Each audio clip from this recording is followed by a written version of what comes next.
MVP. Lockdown is going to be absolutely huge. Spinning, dropping neck breaker. The float over by Roode in the 1 count. First time ever we're bringing Lockdown on pay-per-view to Miami, Florida. Bank United Center, University of Miami, live March the 9th. Tell everybody about the entire weekend. Join us not just with a pay-per-view, but that entire weekend in Florida. If you've never been part of an Impact Wrestling fan interaction, get your tickets now. Your travel packages, log on to ImpactWrestling.com. It'll be the greatest weekend of your life. Here's a cover.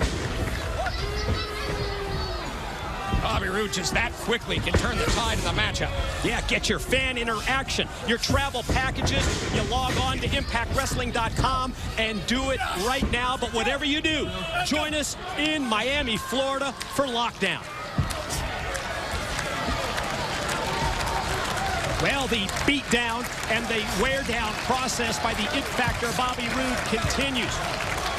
The offensive flurries that we've seen from Samoa Joe. And this is probably the best way for Roode to come up with an answer, to come up with a counter to Joe, just try and keep him worn down and not allow him to get that big 300-pound frame going.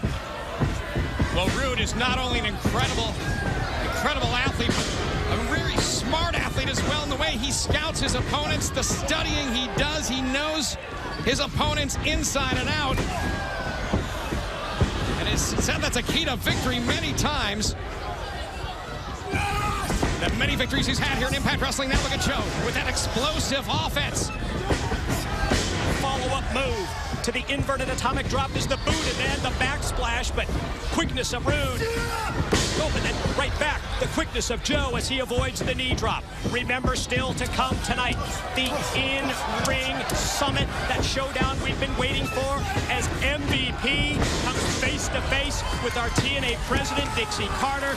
MVP insisting that they're not going to have that kind of a summit in the back, that they're going to bring it out to the people right here in Glasgow, Scotland.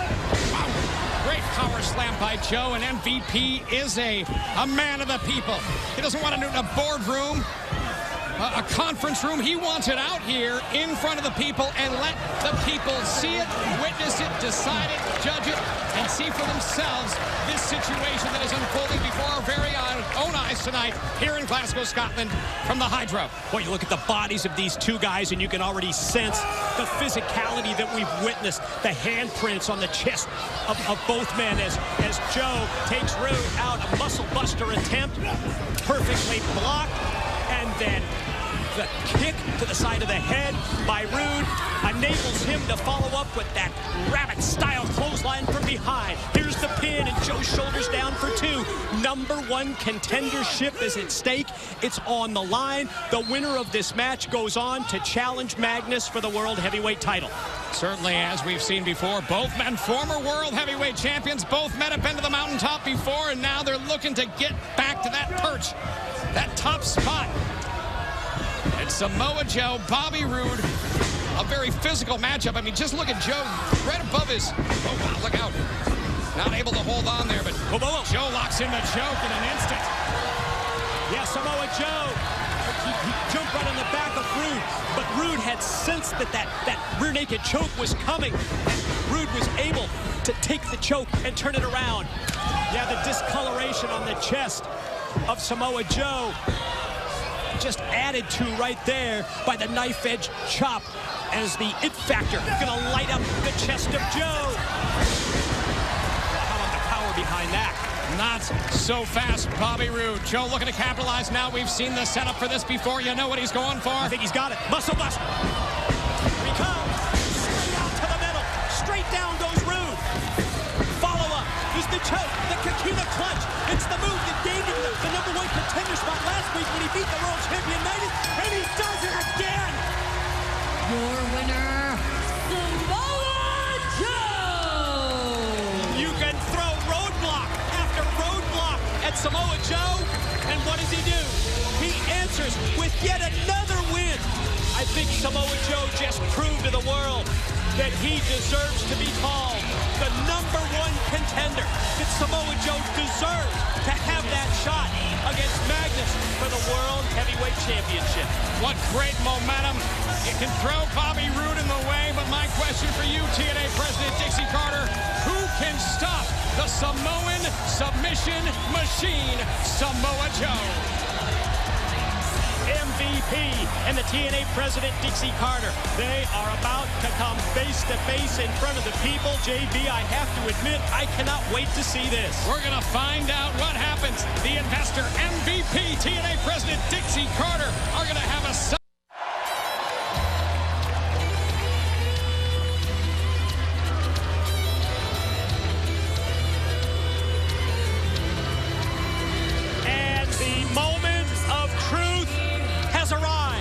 Tonight here in Glasgow, Scotland, we are about to witness, we are about to be a part of the summit between, yes, the TNA president, Dixie Carter, accompanied to the ring by her chief of staff, Rockstar Spud, and Dixie is about to come face-to-face in front of the people with MVP. Mike, April 2nd of 2013, I traveled to Glasgow here to this very building as Dixie Carter held a press conference to announce that Impact was coming to the Hydro, the first wrestling show ever in this building.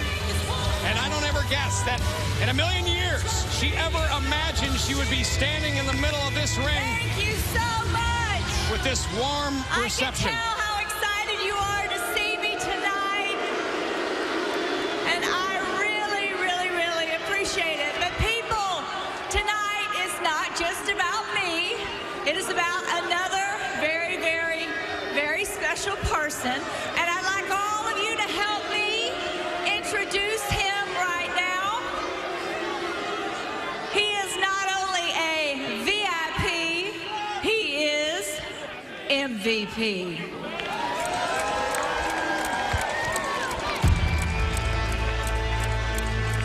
It's almost a welcoming tone. Dixie Carter turning on that Southern charm, would you say? Yeah, beware of that Southern charm. I got news for you. Here comes MVP. Here comes the investor, the man who has set out to even the playing field. You heard the message, what he had to say. It resonated with the fans here and around the world. He wants what the fans want and what's best for the Impact Wrestling roster. And I love the fact that MVP told Dixie that we need to have this face-to-face summit. And we don't need it in your office. We don't need it in the boardroom. We need it in front of the people. And we're going to do it right here and right now in Glasgow, Scotland.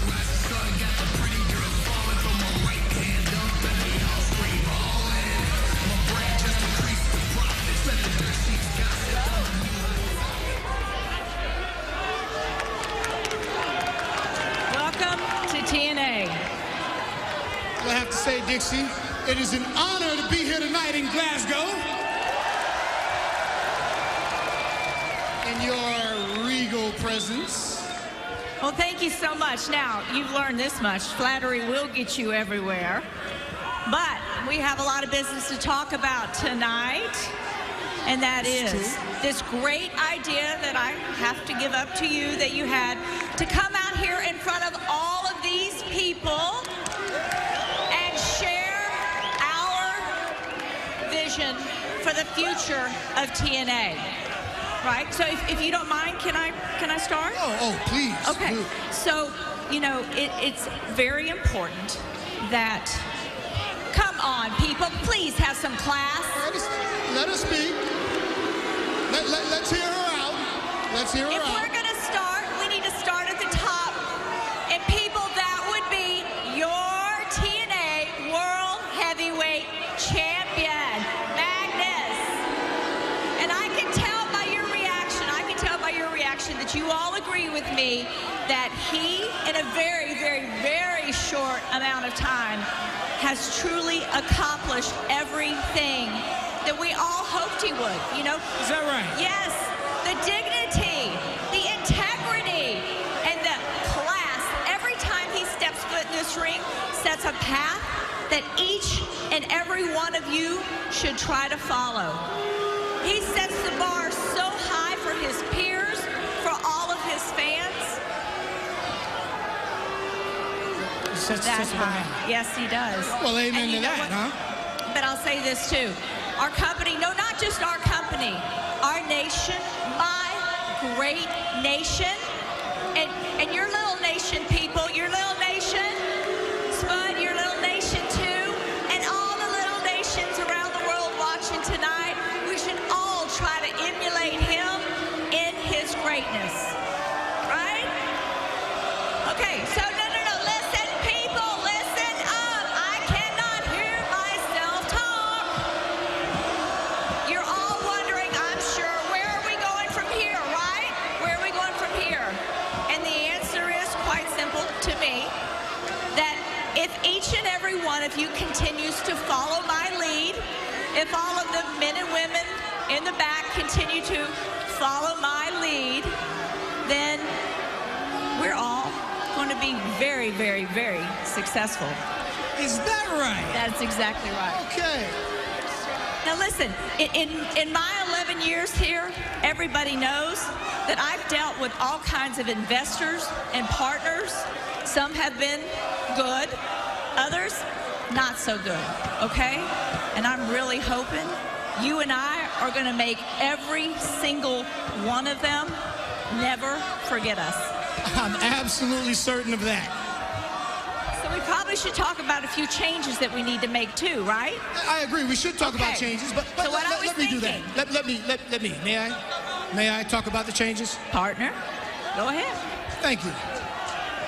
Dixie, in meeting you and talking to you and learning about you and all of the things you have accomplished, I've discovered that you and I agree on so many things. Okay, I'm lying. We only agree on one thing, and that's that we agree to disagree.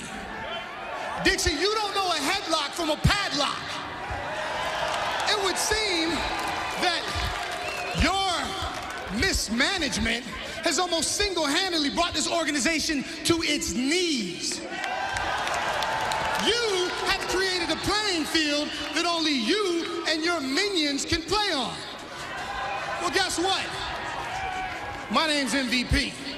And if you think I came here to be a butler at a Paula Deen party, you are sadly mistaken. As a matter of fact, Dixie, your reign of terror is over. I'm saying it's over, Dixie. It's over. If you think I came here to be a passive, hands-off investor, you're wrong. I intend to be very, very hands-on. Changes will take effect very soon, Dixie. The party is over.